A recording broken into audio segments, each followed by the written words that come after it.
Hello बच्चों, मेरी कक्षा में आपका स्वागत है। आपने अजंता की सैर पाठ पढ़ा। आज हम पाठ 9 अजंता की सैर का भाषा अभ्यास संबंधित कार्य करेंगे। तो पहला प्रश्न है हमारा, पाठ अजंता की सैर में आए कोई 6 सर्वनाम शब्द छांटकर लिखें। जैसा कि बच्चे आपको पता है कि सर्वनाम शब्द क्या होते हैं।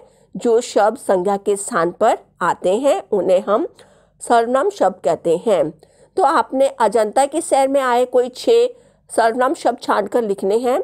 तो आप ये लिख सकते हैं, मैं, तुम, हम, मुझे, तुम्हारा, अपना, कुछ। ऐसे बहुत से इस पाठ में सर्वनाम शब्द आए हैं। आप कोई भी इन शब्दों को, सर्वनाम शब्दों को छांटकर लिख सकते हैं। अब इनमें से किन्हीं 3 सर्वनाम शब्दों का वाक्यों में प्रयोग कीजिए। जैसे कि हम प्रयोग कर रहे हैं मैं शब्द का। मैं प्रतिदिन सैर करती हूँ, मैं प्रतिदिन मंदिर में जाती हूँ। आप कोई भी वाक्य बना सकते हैं। हम कल बाजार जाएंगे, हम कल स्कूल जाएंगे, हम कल सिनेमा घर जाएंगे। ऐसे आप कोई भी वाक्य बना सकते हैं। तुम बहुत ताकतवर हो, तुम बहुत सुंदर हो। इस तरह आप जो आपने ऊपर 6 सर्वनाम शब्द लिखे हैं, आप किन्हीं भी शब्दों का प्रयोग कर वाक्यों में प्रयोग कर सकते हैं। अब अगला प्रश्न हमारा, नीचे दिए गए वाक्यों को ध्यानपूर्वक पढ़िए। यहाँ पर कुछ वाक्य दिए गए हैं और इन वाक्यों में आप देखेंगे कुछ शब्दों को मोटा काला किया गया है। आपने इन शब्दों को बहुत ही ध्यानपूर्वक पढ़ेंगे। तो पहला वाक्य है हमारा, मामी जी हमें देखकर बहुत खुश हुई। आप देखेंगे इस वाक्य में खुश शब्द जो है वो मोटा काला है। शहरों में धनी व्यापारी रहते थे। यहाँ पर धनी को जो है वो मोटा काला किया गया है। अगले वाक्य में, वे लोग लंबी और पतली आंख को सुंदर मानते थे। यहाँ पर लंबी, पतली और सुंदर, इन 3 शब्दों को मोटा काला किया गया है। अगला वाक्य, वहां के शहर कस्बों की इमारतों की दीवारें आमतौर पर सपाट और कोरी होती हैं। यहाँ पर इस वाक्य में सपाट और कोरी, इनको मोटा काला किया गया है। ऊपर दिए गए वाक्यों में से मोटे काले शब्दों को छांटकर लिखिए और बताइए ये किसकी विशेषता बता रहे हैं। जो शब्द किसी की विशेषता बताते हैं उन्हें हम संज्ञा सर्वनाम की विशेषता बताते हैं, उन्हें हम विशेषण कहते हैं। जैसे यहाँ पर जो है पहले वाक्य में खुश जो है वो विशेषण शब्द है, धनी। इस तरह आपने विशेषण शब्द को छांटना है और जिस शब्द की जिसकी विशेषता बताई जाती है उसे हम विशेष्य कहते हैं। यानी वो संज्ञा या सर्वनाम शब्द होता है जिनकी हम विशेषता बता रहे हैं, उनको हम विशेष्य कहते हैं। आपको इन दोनों में अंतर पता चल गया। अगर आपको कोई वाक्य दिया गया है और ये कहा गया है कि दिए गए वाक्य में से विशेषण और विशेष्य शब्द छांटिए, तो आपने विशेष्य शब्द को उनको छांटना है जिस शब्द की विशेषता बताई जाती है, वो विशेष्य कहलाते हैं। और संज्ञा या स्वनाम की विशेषता बताने वाले शब्द को हम विशेषण कहते हैं। जैसे यहाँ पर जो है खुश जो है वो किसकी विशेषता बता रहा है, मामी जी। मामी जी संज्ञा शब्द है ना, तो ये विशेष्य जो है मामी जी है, संज्ञा शब्द, क्योंकि इनकी हम विशेषता बता रहे हैं। मामी जी कैसी है, खुश हुई, तो खुश जो है इसका विशेषण है। अगले वाक्य में व्यापारी जो है वो संज्ञा शब्द विशेष्य है और विशेष्य संज्ञा शब्द की हम क्या विशेषता बता रहे, व्यापारी कैसे हैं, धनी। जो धनी जो है वो विशेषण है। ऐसे ही आंख, अगले वाक्य में आंख कैसी है, लंबी जो है विशेषण, आंख विशेष्य। इसी वाक्य में से हम अगला जो शब्द चूज करेंगे, आंख विशेष्य और आंख कैसी है, पतली। लंबी पतली आंख लिखा हुआ है ना, पतली आंख विशेष्य दोबारा लिखेंगे और कैसी आंख, सुंदर। यानी इस वाक्य में से जो है विशेष्य शब्द जो है आंख की हम विशेषता बता रहे हैं। आंख कैसी है, लंबी, पतली, सुंदर। ये तीनों शब्द जो है विशेषण शब्द हैं। लंबी पतली सुंदर। लंबी पतली सुंदर क्या चीज है? आंख। आंख जो है वो विशेष्य कहलाएगा। अगले वाक्य में दीवारें, दीवारें कैसी हैं? सपाट। कोरी, यानी सपाट और कोरी शब्द जो है वो विशेषण है। सपाट कोरी क्या चीज है? दीवारें।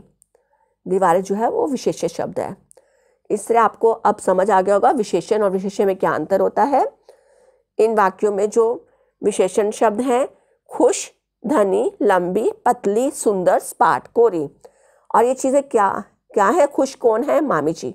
ये सब विशेष्य शब्द है। मामी जी, व्यापारी, आंख, दीवारें, ये है विशेष्य शब्द। अगला प्रश्न हमारा, नीचे दिए गए चित्रों के आधार पर विशेषण और विशेष्य लिखिए।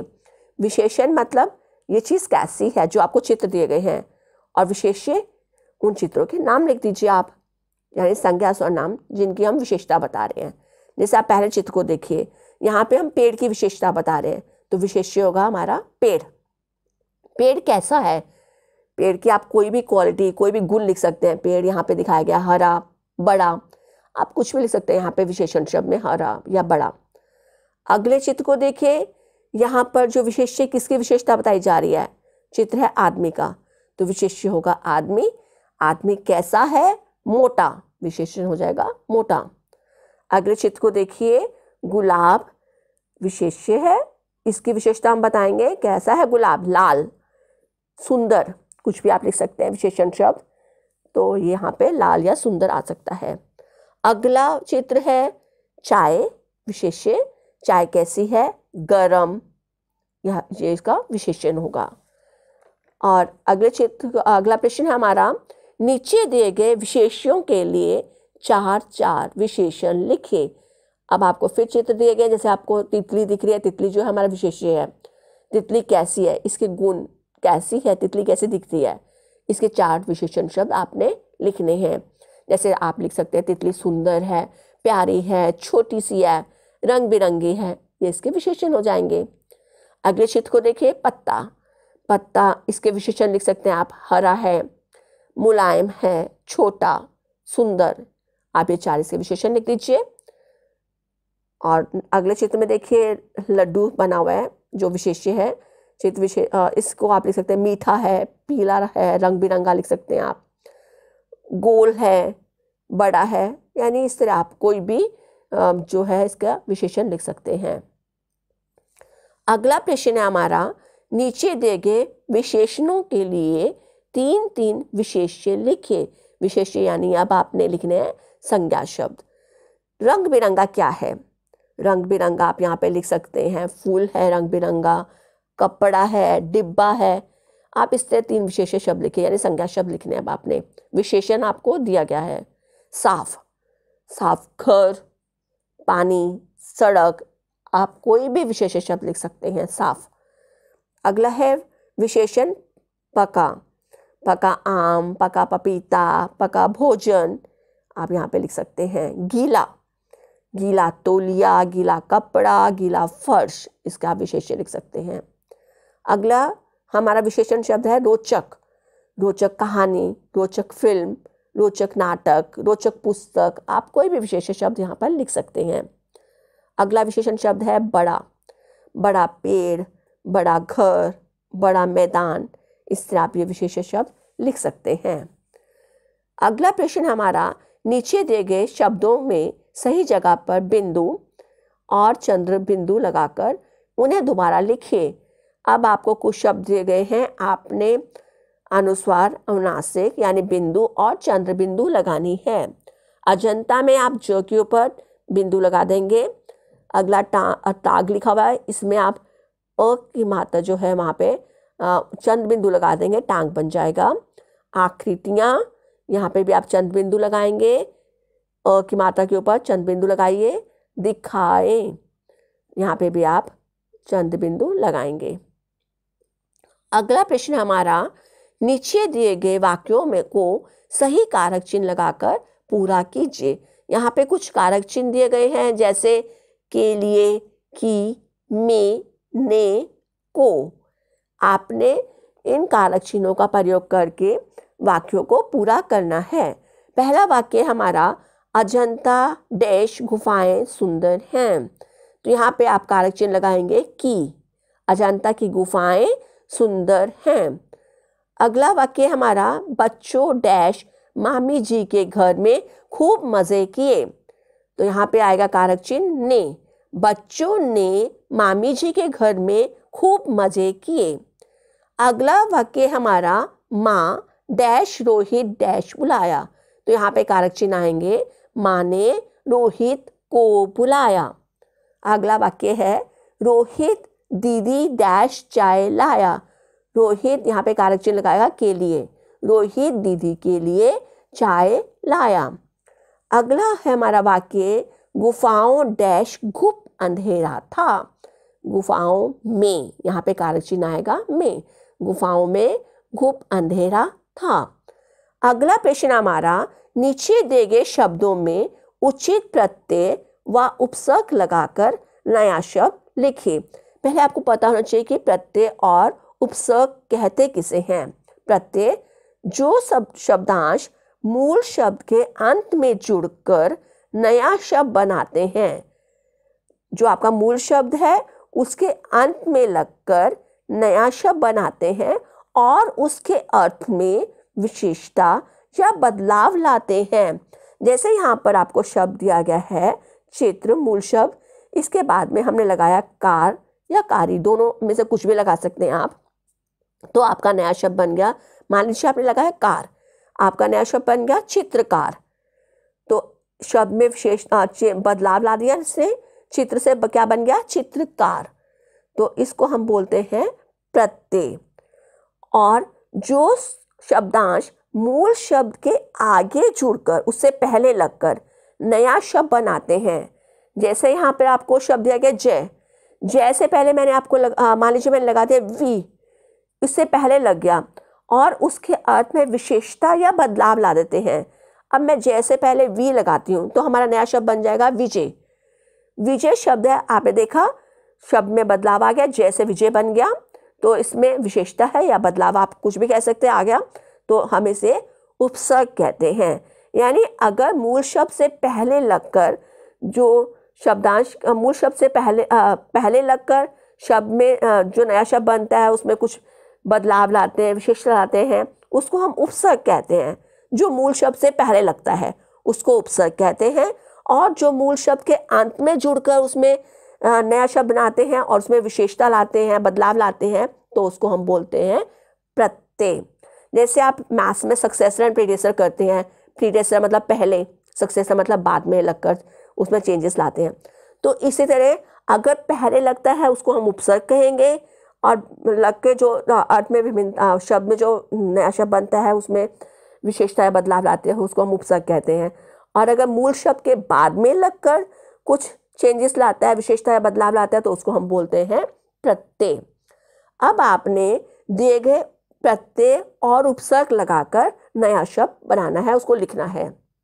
यहाँ पर दिए गए हैं अप, कारी, कार, इत, वी। आपने उपसर्ग और प्रत्यय दिए गए हैं, आपने इनका प्रयोग करके नया शब्द बनाना है। जैसे चित्र, चित्र के बाद आप लगा रहे हैं कार, तो ये नया शब्द बन जाएगा हमारा चित्रकार।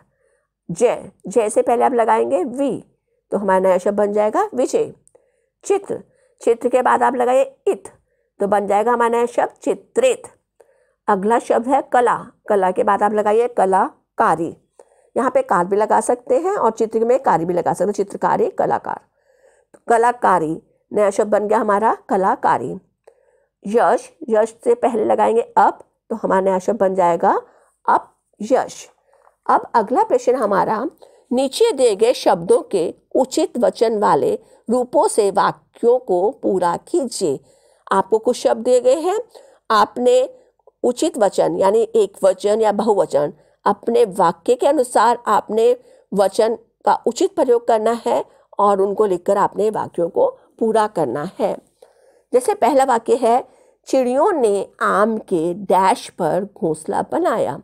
चिड़ियों ने आम के पेड़ों पर घोंसला बनाया।